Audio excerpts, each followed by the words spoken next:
So, magandang umaga po sa inyong lahat. Roll call na naman tayo. Okay, una yung mga sa religious organizations. Andito po ba yung representative ng Adoración Nocturna Filipina? Present. Present. Sa mga word proclaimers po.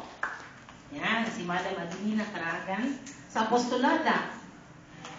Yes, si Sister Asuncion Salinas. Legion of Mary. Si Sister Nardita Garcia. Confraternity of the Holy Rosary.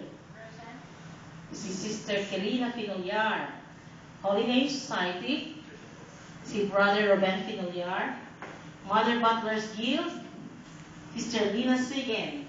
Dominican Leyte. Katatawag lang po ni Madam Stella. Parang hindi niya kaya pumunta dito ngayon. So, the Parish Youth Apostolate Council. Si Sister Tintin. Pakanya. The Catholic Women's League.